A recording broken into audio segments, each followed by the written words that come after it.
సామాన్యంగా భోజనాలప్పుడు భర్తలకు భార్యలు కొసరి కొసరి వడ్డిస్తారు కదండి. తన కోసం ఉందా లేదా అని చూసుకోకుండా వడ్డిచ్చేస్తారండి. ఆ తర్వాత మిగిలిన దాంతోనే అడ్జస్ట్ అయిపోతూ ఉంటారండి. కానీ వీళ్ళిద్దరేంటండి ఇలాగున్నారు? భర్త ఎక్స్ట్రా కోరేమంటే ఆవిడేమో పుసుక్కుమని లేదనేసిందండి. పోనీ లేదన్నాడని అతడైనా కూసంత సైలెంట్ గా ఉంటే అయిపోయింది కదండి. కానీ తన కోపమే తన శత్రువు పెద్ద మర్చిపోయి కంట్రోల్ తెప్పేశాడండి.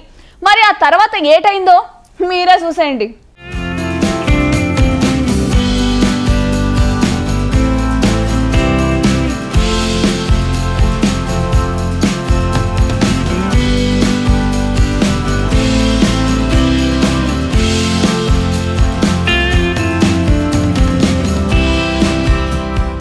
గొడవ చిన్నదే, అసలది గొడవ కూడా కాదు.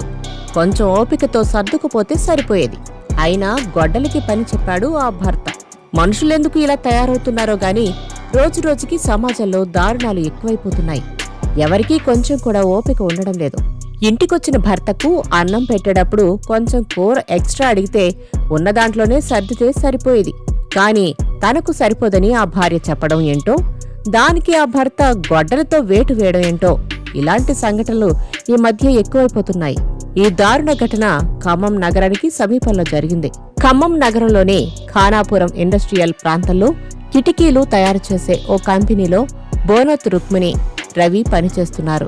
భార్యాభర్తల మధ్య ఎలాంటి సంబంధం ఉందో గాని లంచ్ చేస్తున్న సమయంలో అన్నం తింటుండగా కొంచెం కూర వేయమని రుక్మిణిని అడిగాడు రవి.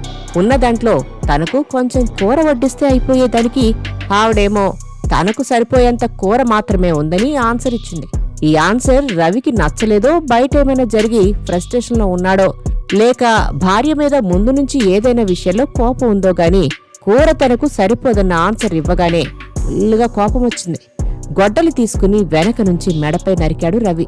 ఈ దాడిలో తీవ్ర గాయాలైన రుక్మిణిని పక్కనున్న వాళ్లు హాస్పిటల్కు తీసుకువెళ్తే పోలీసులేమో ఎంక్వైరీ మొదలుపెట్టారు.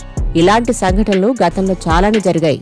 చికెన్ కూర వండలేదని ఓ భర్త ఆత్మహత్య చేసుకోవడం, మటన్ వండలేదని భార్యను చంపేయడం, ఇలాంటి న్యూస్ గత కొంతకాలంగా ఎక్కువగానే వినిపిస్తున్నాయి. ఈ ఘటనలు మనుషుల మానసిక పరిస్థితులకు అద్దం పడుతున్నాయని అంటున్నారు.